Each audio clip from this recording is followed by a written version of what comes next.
Johor பாருவில் உள்ள Taman செத்தியா இண்டாவில் ஒரு உணவகத்திற்கு வெளியே ஆடவர் ஒருவர் இன்று சுட்டுக் கொல்லப்பட்டார். நண்பகல் வேளையில் அந்த நபர் மதிய உணவை முடித்துக் கொண்டிருந்த போது மோட்டார் சைக்கிளில் வந்த ஒரு நபர் அவரை அணுகி பல துப்பாக்கிச் சூடுகளை நிகழ்த்திவிட்டு அங்கிருந்து தப்பி ஓடியதாக தகவல்கள் தெரிவிக்கின்றன. இதில் பாதிக்கப்பட்ட அந்த நபர் அந்த இடத்திலேயே சுருண்டு விழுந்து உயிரிழந்ததாக ஜொகூர் பாரு வடக்கு மாவட்ட காவல்துறை தலைவர் ரபுத் சலாமான் தெரிவித்தார். சபா சண்டக்கானில் உள்ள ஒரு குடியிருப்பு கட்டட வளாகத்தின் 23வது மாடியிலிருந்து விழுந்து பெண் ஒருவர் பலத்த காயங்களுக்கு உள்ளான நிலையில் உயிரிழந்தார். 47 வயதான அந்த உள்ளூர் பெண் கீழே விழுவதற்கு முன்பு லிப்டில் இருந்து வெளியே செல்வதை சிசிடிவி காட்சிகள் காட்டுவதாக சண்டகான் மாவட்ட காவல்துறை தலைவர் அப்துல் ஃபுவாட் அப்துல் மாலே தெரிவித்தார். நேற்று இரவு 8 மணி அளவில் ஜலான் பூலி சிம்சிமில் உள்ள ஓர் அடுக்குமாடி குடியிருப்பில் இச்சம்பவம் நிகழ்ந்ததாக அவர் கூறினார். ஆரம்ப கட்ட விசாரணையில் பாதிக்கப்பட்டவர் அப்பகுதியில் வசிக்காதவர் என்றும் யாருடைய வீட்டிற்கும் செல்லவில்லை என்பதும் தெரிய வந்துள்ளதாக அவர் கூறினார். கோலிம் ஜலான் தித்தி காரங்கான் பாலிங் பகுதியில் நேற்று இரவு மோட்டார் சைக்கிள் டிரெய்லர் மீது மோதியதில் தொழிற்சாலை ஊழியர் ஒருவர் உயிரிழந்தார். இச்சம்பவத்தில் 23 வயதுடைய நபர் தலை மற்றும் உடலில் பலத்த காயம் காரணமாக சம்பவ இடத்திலேயே உயிரிழந்தது உறுதி செய்யப்பட்டது. கூலிம் லாஜிஸ்டிக் ஹப் முன்பு நிகழ்ந்த இச்சம்பவம் குறித்து நேற்று இரவு 8:30 மணியளவில் பொதுமக்களிடம் இருந்து தகவல் கிடைத்ததாக மாவட்ட போலீஸ் தலைவர் உதவி ஆணையர் ஜுல்கிப்லி அசீசான் தெரிவித்தார்.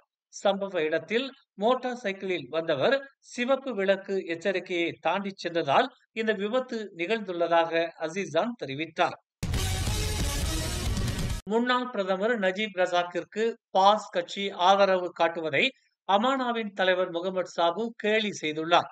இது அக்கட்சியின் புரட்டுத்தனமான அரசியல் ஃபாத்வாக்களில் ஒன்று என்று அவர் விவரித்தார்.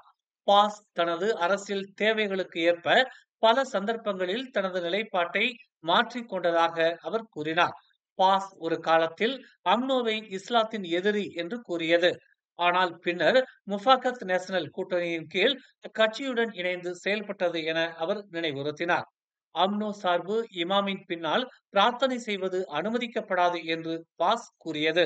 ஆனால் இப்போது அது அம்னோவை ஆசீர்வாதமாக பார்க்கிறது. அவர்களின் இலக்குகளுக்கு ஏற்ப அவர்களின் தீர்ப்புகள் மாறுகின்றன என்று மாட் சாபு வர்ணித்தார். பாஸ் தலைவர்கள் டிஏபி மற்றும் எம்சிஏ வேட்பாளர்களையும் ஆதரித்துள்ளனர் என்று அவர் சுட்டிக்காட்டினார். பேரா மாநில உள்நாட்டு வர்த்தகம் மற்றும் வாழ்க்கை செலவின துறையான KPDM நடத்திய சோதனையில் போலி முத்திரைகளை கொண்ட பொருட்கள் பறிமுதல் செய்யப்பட்டது. கைப்பிங் நகரில் உள்ள பொருட்கிடங்கில் சுமார் 393 பெட்டிகளை பறிமுதல் செய்ததாகவும் அதன் மதிப்பு சுமார் 7,104 வெள்ளி என கணக்கிடப்பட்டுள்ளதாகவும் KPDN தெரிவித்துள்ளது. வெளிநாட்டு முத்திரைகளை பயன்படுத்தி போலியான சலவை சோப்புகளை தயாரித்து விற்பனை செய்யும் கும்பலை தேடி வருவதாகவும் தெரிவிக்கப்பட்டுள்ளது. 14 வயது சிறுமி ஒருவர் நேற்று செவ்வாய்க்கிழமை முதல் காணவில்லை என்று அறிவிக்கப்பட்டுள்ளது. நேற்று மதியம் 1:15 மணியளவில் தமான் புத்ரா டாமாய் 1 PPR குடியிருப்பில் அச்சிறுமி கடைசியாக காணப்பட்டார் என்று பெட்டாலிஞ்சயா காவல்துறை தலைவர் ஷாருல் நிசாம் ஜாஃபர் தெரிவித்தார். அதே நாளில் இரவு 8:39 மணியளவில் காணாமல் போனவர் பற்றிய புகார் பதிவு செய்யப்பட்டது. அவர் எங்கிருக்கிறார் என்பது பற்றிய தகவல் தெரிந்தவர்கள் பெட்டாலிஞ்சயா காவல்துறையை தொடர்பு கொள்ளலாம் என்று கேட்டுக் கொள்ளப்பட்டுள்ளது. முன்னாள் பிரதமர் நஜீப் ரசாக்கை வீட்டுக் காவலில் வைப்பதற்கான அனுமதி சட்டத்துறை அலுவலகத்திற்கு கிடைத்ததா என்ற கேள்விகளை சட்டத்துறை தலைவர் டுசூகி மொக்தார் புறக்கணித்துள்ளார்.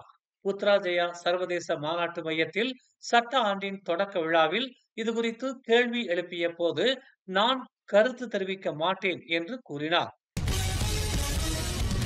முன்னாள் பிரதமர் நஜீப்பிற்கு முன்னாள் மாமன்னர் வழங்கிய நஜீப்பிற்கான வீட்டுக்காவல் ஆணையை ஒற்றுமை அரசு மறைக்கவில்லை என்று அரசாங்க செய்தி தொடர்பாளரும் தகவல் தொடர்புத்துறை அமைச்சருமான ஃபாமி ஃபாஜில் இன்று உறுதிப்படுத்தினார்.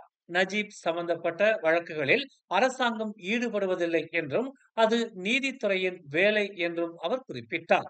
பழி வாங்குவதற்காக முன்னாள் பிரதமரை ஒற்றுமை அரசாங்கம் கைது செய்யவில்லை என்றும், தற்போது வழக்கை எதிர்நோக்கியிருக்கும் முன்னாள் பிரதமர் நஜீப்பிற்கு மாமன்னர் வழங்கிய வீட்டுக் காவலுக்கான அறிக்கைக்கும் அரசாங்கத்திற்கும் எந்த ஒரு தொடர்பும் இல்லை என்றும் அவர் விளக்கினார்.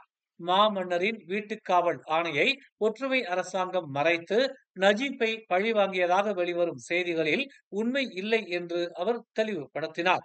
அதேவேளை ஊழலுக்கு எதிரான அரசியல் கட்சியாக பக்கத்தான் கூட்டணி தெளிவான செயல்பாடுகளையும் கொண்டிருப்பதாக அவர் இன்று நடைபெற்ற செய்தியாளர்கள் சந்திப்பில் தெரிவித்தார்.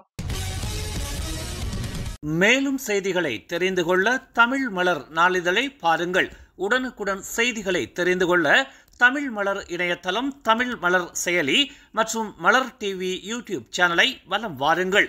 எங்களோடு இணைந்திருக்க மலர் டிவியை பதிவு செய்து கொள்ளுங்கள். உறவுகள் மகிழ்ந்திட விருப்பம் மற்றும் பகிர்வு சேவையை சொடுக்கிடுங்கள்.